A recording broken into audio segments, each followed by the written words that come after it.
Hello and welcome दोस्तों, स्वागत है आपका हमारे यूट्यूब चैनल में। दोस्तों आज की इस वीडियो में हम बात करने वाले हैं बीए थर्ड ईयर सोशियोलॉजी के सेकंड पेपर के एक इम्पॉर्टेंट क्वेश्चन के बारे में, जो कि है जनजातीय परिवार के कार्यों अथवा महत्व की विवेचना कीजिए। तो चलिए आज का वीडियो शुरू करते हैं और देखते हैं कि जनजातीय परिवार के कार्य क्या होते हैं और उनके महत्व क्या होते हैं।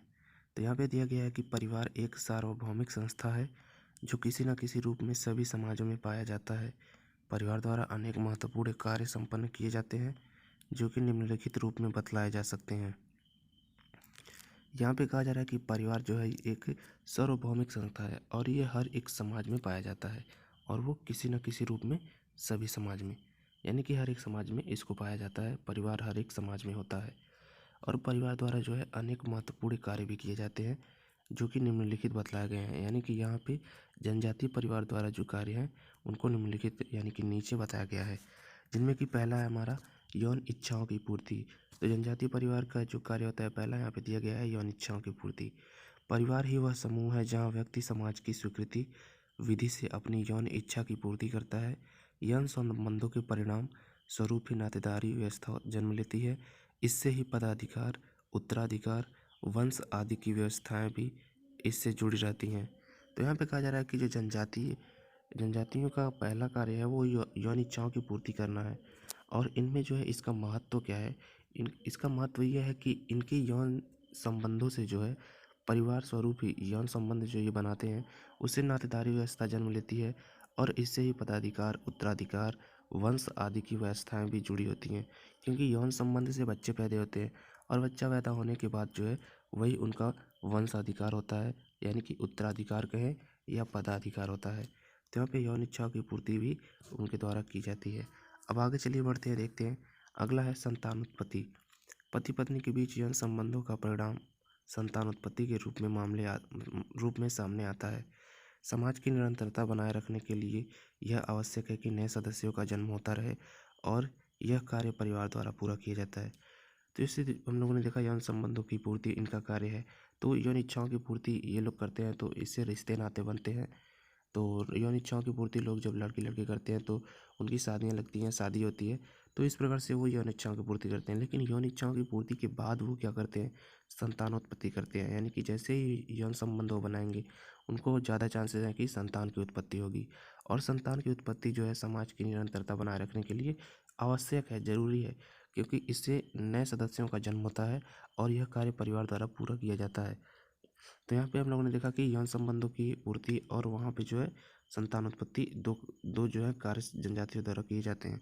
अब चलिए आगे बढ़ते हैं, देखते हैं अगला कार्य है शारीरिक रक्षा। परिवार अपने सदस्यों को शारीरिक संरक्षण प्रदान करता है।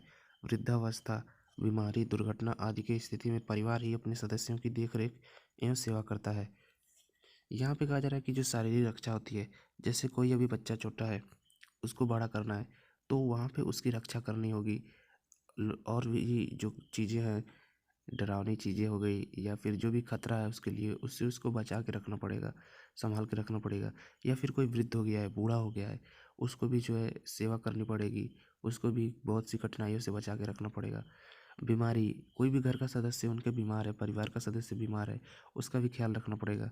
किसी भी घर के सदस्य की कोई दुर्घटना हो गई उसका भी ख्याल रखना पड़ेगा, क्योंकि ये सब चीज़ें जो है परिवार के द्वारा ही की जाती हैं। तो यहाँ पे कहा जा रहा है कि शारीरिक रक्षा जो है जनजाति लोगों का जो है एक कार्य है जिनमें कि परिवार की रक्षा की जाती है। अगला चलिए देखते हैं बच्चों का पालन पोषण।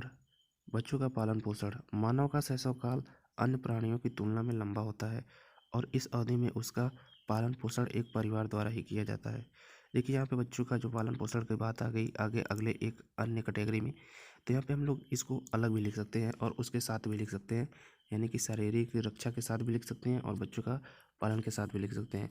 तो आप लोग अलग अलग लिखिएगा जिससे आप लोगों के क्वेश्चन में और ज़्यादा जो है विस्तृत हो और डाइवर्सिटी है। तो यहाँ पे कहा जा रहा है कि बच्चों का पालन पोषण, मानव का शैशव काल यानी कि जब मानव शिशु होता है, छोटा होता है, अन्य प्राणियों की तुलना में लंबा होता है, यानी कि अन्य प्राणी जो है, जानवर जो हैं उनकी तुलना में जो है लंबा होता है। इसलिए कहा जा रहा है कि इस अवधि में उसका पालन पोषण एक परिवार द्वारा ही किया जाता है। तो जो मानव शिशु काल में होता है, छोटा होता है, तो वो लंबे समय तक धीरे धीरे बढ़ता है। तो इस काल में जो है उसका जो भी रक्षा है, पालन पोषण है, वो परिवार के द्वारा किया जाता है। तो जनजातीय परिवारों के ये भी कार्य हैं और इनका महत्व यही है कि ये जो है बच्चों की सेवा करते हैं और उनका पालन पोषण करते हैं। आगे बढ़िए चलते हैं, देखते हैं अगला क्वेश्चन, भोजन का प्रबंध। यहाँ पे अगला पॉइंट हम देख रहे हैं, भोजन का प्रबंध। परिवार अपने सदस्यों के शारीरिक अस्तित्व को बनाए रखने के लिए भोजन की व्यवस्था करता है। उन जनजातियों में जहाँ भोजन इकट्ठा करना एक दुष्कर कार्य होता है, वहाँ परिवार ही यह महत्वपूर्ण कार्य करता है। यहाँ पे कहा जा रहा है कि भोजन का प्रबंधन, जनजातीय लोग जैसे सभ्य समाज में तो रहते नहीं, वो लोग जंगलों में रहते हैं या फिर किसी दुर्गम स्थानों पर रहते हैं। तो वहाँ पे कहा जा रहा है कि परिवार को जो है अपना शारीरिक अस्तित्व बनाए रखने के लिए, यानी कि जिंदा रहने के लिए भोजन की आवश्यकता होती है।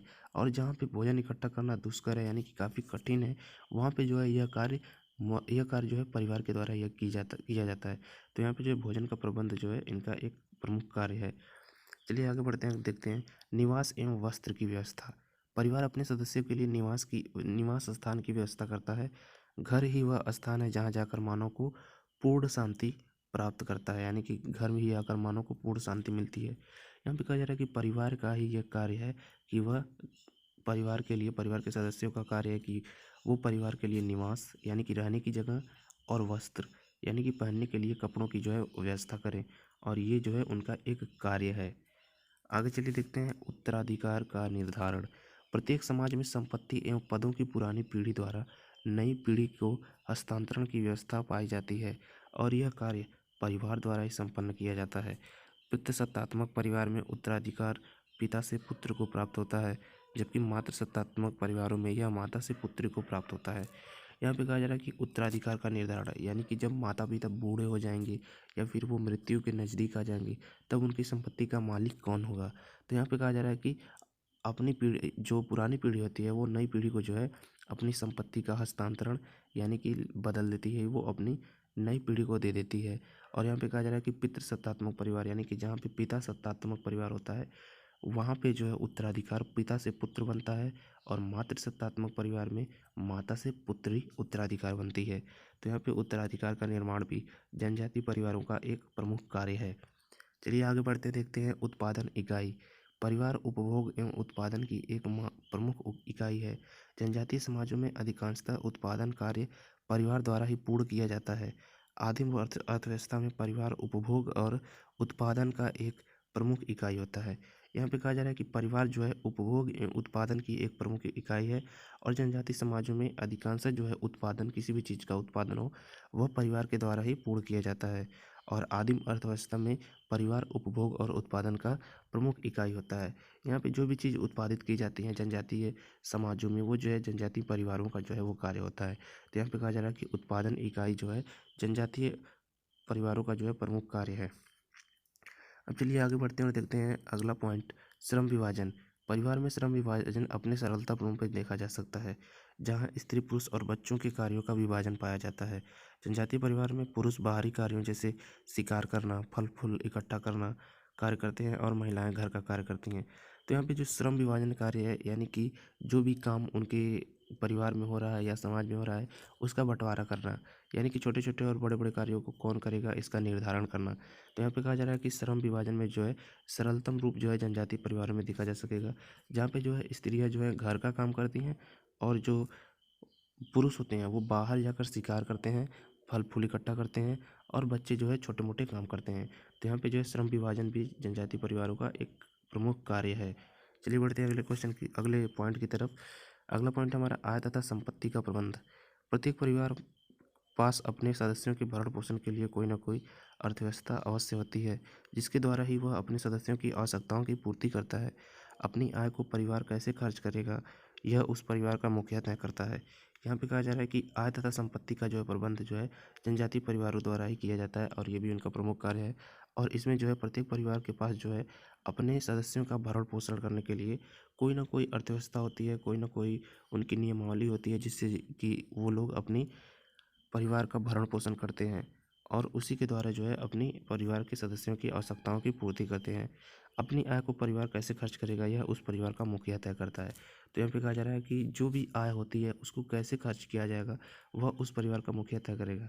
तो इस प्रकार से आय और संपत्ति का प्रबंध एवं उसका विभाजन भी जनजातीय परिवारों का एक प्रमुख कार्य है। चलिए बढ़ते हैं अगले पॉइंट की तरफ। अगला पॉइंट है हमारा समाजीकरण का कार्य। जन्म के पश्चात सर्वप्रथम बच्चा परिवार के ही संपर्क में आता है और वहीं से वह जैविक प्राणी से सामाजिक प्राणी बनता है। बालक अपनी संस्कृति को परिवार से ही सीखता है और धीरे धीरे क्रियाशील इकाई बन जाता है। यहाँ पे कहा जा रहा है समाजीकरण का कार्य। समाज में रहने के लिए समाजीकरण का होना आवश्यक है, क्योंकि वहाँ पे सभी लोग सभ्य तरीके से रहेंगे तभी समाजीकरण हो पाएगा।